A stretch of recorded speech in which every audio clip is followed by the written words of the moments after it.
Topic है वो है मैट्रिक्स, जिसे हिंदी में आव्यूह कहते हैं।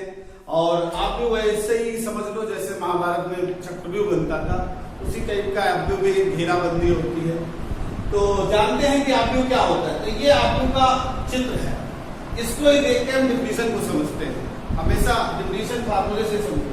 तो पहले जान लो कि A11, A12, A13 क्या है, इन्हें एलिमेंट्स कहा जाता है। तो अगर हम देखें तो सारे एलिमेंट हमें काहे दिख रहे हैं, एक रेक्टेंगुलर अरेंजमेंट दिख रहा है।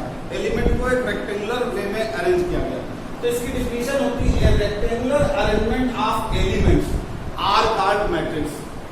अवयव का आयताकार रूप में जो व्यवस्था है, व्यवस्थित करने को ही हम क्या कहते हैं, मैट्रिक्स या आव्यूह कहते हैं। और दूसरी बात मैंने लिखी कि elements are arranged in row and column. तो इसमें सारे एलिमेंट्स को रो और कॉलम में ही अरेंज किया जाता है, रो में या कॉलम में। अब बात आती है कि रो क्या है और कॉलम क्या है। तो जो ये मैट्रिक्स का जो रूप है, इसमें जो हॉरिजॉन्टल लाइंस होती हैं, हॉरिजॉन्टल लाइन जैसे ये पहली रो है, ये दूसरी रो है, ये तीसरी रो, इन हॉरिजॉन्टल लाइंस को रो कहा जाता है। और जो वर्टिकल लाइंस होती हैं, इनको हम क्या कहते हैं, कॉलम। ये मैट्रिक्स का रूप है। अब थोड़ी सी बातें और जान लेते हैं। मैट्रिक्स केवल अरेंजमेंट है, इसका कोई मान नहीं होता है। इसके बाद हम एक और टॉपिक पढ़ेंगे, डिटरमिनेंट्स, जिसे सारणी कहते हैं हिंदी में। उसका मान निकलता है, लेकिन मैट्रिक्स का मान नहीं निकलता। ये बात जरूर नोट रखें, मैट्रिक्स और डिटरमिनेंट में ये मुख्य अंतर और कंफ्यूजन भी यही होता है। फिर बात आती है A11 को एलिमेंट्स कहते हैं, तो उनके बारे में भी बता दिया कि where elements are denoted by AIJ। Elements को कैसे डिनोट करते हैं, AIJ, जहां I इंडिकेट करता है रो को और J इंडिकेट करता है कॉलम को। अब यहाँ पर हम जान सकते हैं, अगर हम A11 की बात करें, इसका मतलब ये एलिमेंट क्या है, पहली रो और पहले कॉलम का। देखो ये कहाँ है, पहली रो पहले कॉलम। अगर हम A23 की बात करें तो ये दूसरी रो और तीसरे कॉलम, दूसरी रो और तीसरे कॉलम में जाए, देखो ये रो। तो हम एलिमेंट्स के बारे में जान लें कि ये एलिमेंट को इंडिकेट करता है और इससे पता भी चल जाता है कि एलिमेंट्स। इसके बाद अब हम इसमें जानते हैं, तो सबसे पहले हमको पता जानना पड़ेगा ऑर्डर ऑफ मैट्रिक्स। तो क्या होता है ऑर्डर ऑफ मैट्रिक्स? तो ऑर्डर ऑफ मैट्रिक्स है number of row into column. मतलब हम किसी मैट्रिक्स का अगर ऑर्डर निकालना चाहते हैं तो पहले हम गिनेंगे कितनी रो है, फिर गिनेंगे कितने कॉलम है, और फिर उनकी मल्टीप्लाई फॉर्म में लिख देंगे तो ऑर्डर बन जाएगा। अब ये एग्जाम्पल है, आप इसमें देखिए तो दिखता है कि हॉरिजॉन्टल एक ही लाइन है, वर्टिकल की 3 लाइन है। तो हॉरिजॉन्टल 1 मतलब रो 1 है और कॉलम कितने हैं, 3, तो 1 + 3। अब इसमें अगर देखा जाए तो हॉरिजॉन्टल की 2 लाइंस हैं और वर्टिकल की 3 लाइंस हैं, इसलिए इसका ऑर्डर 2 + 3 होगा। अगर इसमें देखें तो देखो, अगर इसमें देखें थोड़ा सा टेक्निकल है, जरूर समझ ले। तो देखिए ये पहली रो है, ये दूसरी रो है और ये mth रो है। ये पहला कॉलम, ये दूसरा कॉलम, ये nth कॉलम है। तो इसका ऑर्डर m × n है। अब आता है नया टॉपिक, इसके आगे क्या पढ़ना है। तो इसके आगे आव्यूह बनाने को दिया जाता है, और आव्यूह बनाने के लिए दिया जाता है जिसमें हमें एलिमेंट का फार्मूला दे दिया जाता है और ऑर्डर बता दिया। 2 बातें बताई जाती है, क्या क्या, एक एलिमेंट का फार्मूला बताया जाता है और एक ऑर्डर बताया जाता है। जैसे हमसे कहा गया है कि construct a 2 × 3 matrix whose element are this. अब ये एलिमेंट का फार्मूला दे दिया गया है और हमें ऑर्डर बताया गया 2 × 3। तो सबसे पहले देखें कि 2 × 3 जो मैट्रिक्स बनेगी उसमें कितने एलिमेंट होंगे। तो जैसा कि हम जानते हैं कि 2 यहाँ रो को दिखाता है, 3 यहाँ कॉलम को दिखाता है। इसका मतलब 2 रो होंगी और 3 कॉलम होंगे। मतलब मैट्रिक्स कुछ इतनी बड़ी बनेगी, 2 रोज और 3 कॉलम। मतलब मुझे इतने 6 एलिमेंट को निकालना पड़ेगा अगर ये मैट्रिक्स बनानी है। अब इतने एलिमेंट्स को निकालने के लिए पहले आप ये सारे एलिमेंट लिख लो, A11, A12, A13, A22, A23। अब देखो ये I हो गया, ये J हो गया और ये फार्मूला है। तो यहाँ पर I1, J1, तो 1 1 जोड़ दिया 2 आया, 1 + 2 जोड़ दिया 3 आया। ऐसे जोड़ते चले जाइएगा, सारे निकल आए। जब सारे निकल आए फिर अरेंज कर लीजिए। अरेंज करने का तरीका भी यही रहेगा, A11, A12। इसी तरह सारे एलिमेंट को A11, A12, A13, A22, A21, sorry यहाँ पर A21 है, A21, A22, A23। इस प्रकार हमारे मैट्रिक्स का निर्माण हो जाता है।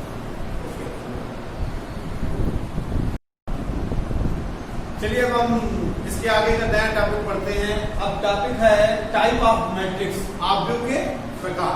आव्यूह कितने प्रकार के होते हैं? तो सबसे पहला टॉपिक आता है इसमें रो मैट्रिक्स। रो मैट्रिक्स को हिंदी में पंक्ति आव्यूह कहते हैं। तो जैसा मैंने डिफिनेशन लिखा, डिफिनेशन को बहुत डिटेल में नहीं लिखा, बस एक लाइन में बता दिया। रो मैट्रिक्स में नंबर ऑफ रोज कितने होते हैं? 1 होते हैं। तो बस इस रो मैट्रिक्स की डिफिनेशन यही कि नंबर ऑफ रो क्या होना चाहिए? 1, और कॉलम कितने हो जाए कोई मतलब नहीं। जैसे ये रो मैट्रिक्स देखिए, रो नंबर ऑफ रो 1 है, और वर्ग बनाना चाहो ये भी आपकी रो मैट्रिक्स है, 1 2 3 4, ये सब क्या है? Row matrix. अब आता है कॉलम मैट्रिक्स। कॉलम मैट्रिक्स को स्तंभ आव्यूह कहते हैं, ठीक है। इसमें नंबर ऑफ कॉलम 1 होते हैं। कॉलम आपको 1 रखना है, ये सब है, बाकी रो चाहे जितने हो। जैसे ये क्या है? कॉलम मैट्रिक्स है। अगर हम इसके ऑर्डर भी लिखना चाहें तो लिख लेंगे। तो इसका ऑर्डर क्या होगा? देखो इसमें रो देखो, पहली दूसरी तीसरी 3 रो है, और कॉलम कितना है? 1 है। तो 3 का 1 का हुआ, देखिए कॉलम बनाया। फिर अगर 1 2 3 4 लिख देंगे तो अब इसमें कितने? इसमें देखिए आप रो हो गई 4 और कॉलम हुआ 1। इसी तरह अगर ऊपर वाले में देखें तो रो कितनी है? 1 और कॉलम है 3। देखो 3 है, इसमें रो 1 है लेकिन कॉलम कितने हैं? 4। इसके बाद आता है स्क्वायर मैट्रिक्स। स्क्वायर मैट्रिक्स जैसा नाम से पता, वर्ग आव्यूह। इसमें number of rows equal to number of column, row और कॉलम सेम होंगे। तो ये ऐसी होती है बिल्कुल स्क्वायर शेप में, जैसे 1 2 3 4 या 1 2 3 4 5 6। मैं सिंपल नंबर ले रहा हूँ, मैट्रिक्स कैसे भी एलिमेंट। तो ये दोनों क्या है? स्क्वायर मैट्रिक्स है। देखिए इसमें 2 रोज 2 कॉलम, इसमें 3, इसको बढ़ाना पड़ेगा 3 रोज 7 8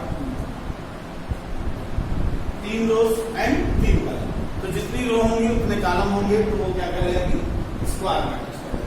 अब रेक्टेंगुलर मैट्रिक्स में number of rows not equal to number of column, मतलब चाहे जैसी मैट्रिक्स हो उसे हम रेक्टेंगुलर मैट्रिक्स कहेंगे, जिसमें आपको रो कॉलम का ध्यान नहीं देना, चाहे जितनी रो ले लो चाहे जितने कॉलम ले लो, बस बराबर ना लो। जैसे रो हमने ले ली 2 1 2 3 4 5 6। अब अगर इसमें देखें तो इसमें रो कितनी है? 2 है, और कॉलम कितने हैं? 3। तो number of rows not equal to number of column, तो ये क्या कहलाएगी? Rectangular matrix. ठीक। इसके बाद आता है डायगोनल मैट्रिक्स। डायगोनल मैट्रिक्स को विकर्ण आव्यूह कहते हैं। तो लिखा हुआ, देखो ध्यान से पढ़े, ऐसी स्क्वायर मैट्रिक्स, मतलब ये कैसी होती है? स्क्वायर मैट्रिक्स होती है जिसमें मेन डायगोनल एलिमेंट को छोड़कर बाकी सारे एलिमेंट 0। तो अगर हम एक मैट्रिक्स उठाए, देखो पहले बोल दिया गया कि स्क्वायर होगी। स्क्वायर का ऑर्डर ऐसा होता है जैसे 2 क्रॉस 2 3 क्रॉस 3, इस टाइप की स्क्वायर भाई नंबर ऑफ रोज। तो हम एक स्क्वायर मैट्रिक्स जैसे बना ले, स्क्वायर मैट्रिक्स मान लो 3 क्रॉस 3 लिए, तो 9 एलिमेंट हमें लेने होंगे। अब मेन डायगोनल ये होता है, इनको छोड़कर बाकी सारे एलिमेंट क्या होते हैं? 0। मतलब यहाँ 0 होगा, यहाँ 0 होगा, यहाँ 0, ये फिक्स है। पहले ये याद,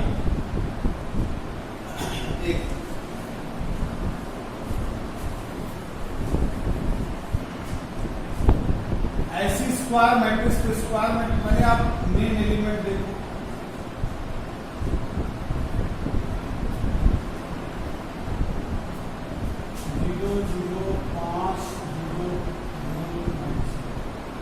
क्या बताया गया? ऐसी स्क्वायर मैट्रिक्स है, देखो 3 क्रॉस 3, ऐसी स्क्वायर मैट्रिक्स जिसमें मेन डायगोनल के एलिमेंट को छोड़कर, इनको छोड़ दो, बाकी सारे एलिमेंट क्या होंगे? 0 होंगे। और ये जान लीजिए इसे मेन डायगोनल बोला जाता है, मुख्य विकर्ण। क्या बोला जाता है? मुख्य विकर्ण। इसको छोड़कर बाकी सारे एलिमेंट 0।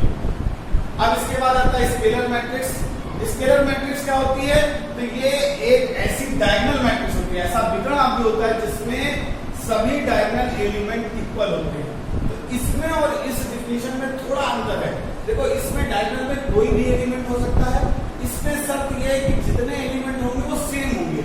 अगर तुम 4 लोगे सबके जगह 4 लेना पड़ेगा, 5 लोगे 5 लेना पड़ेगा, 6 लोगे 6 लेना पड़ेगा। तो ऐसी है, अगर हम 4 ले लेंगे तो हमको हर जगह 4 लेंगे। स्केलर मैट्रिक्स का रूल क्या है? स्केलर मैट्रिक्स में सारे एलिमेंट सेम हो जाते हैं। डायगोनल और स्केलर में मुख्य अंतर क्या है कि डायगोनल एलिमेंट उसमें कुछ भी ले सकते हो, इसमें सारे सेम होते हैं। अब यूनिटी भी इससे मिलता है, यूनिटी भी ऐसे ही होता है। यूनिटी मैट्रिक्स में क्या होता है?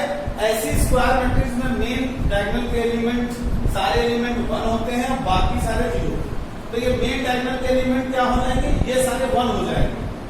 इसीलिए आप कह सकते हैं ये स्केलर का भी विशेष, ये इन दोनों पे बाद ही आता है।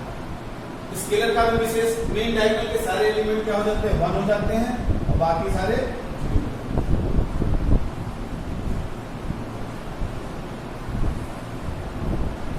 अब ये 3x3 है, इसे I3 से भी रिप्रेजेंट करते हैं। इसे 2x2 का बनाया जाता है, जिसे I2 से रिप्रेजेंट करते हैं। 1 0 0 1 आइडेंटिटी मैट्रिक्स इंपॉर्टेंट है, आगे आपके काम आएगा जो।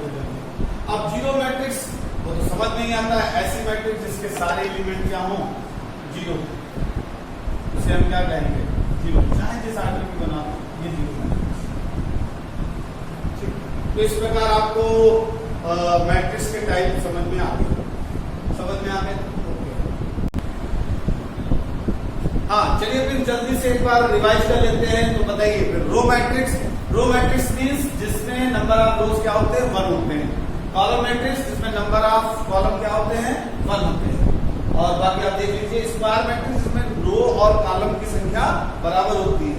रेक्टेंगुलर मैट्रिक्स जिसमें रो और कॉलम पर कोई बाउंडेशन नहीं है, वो कोई भी ज्यादा कम हो सकता है।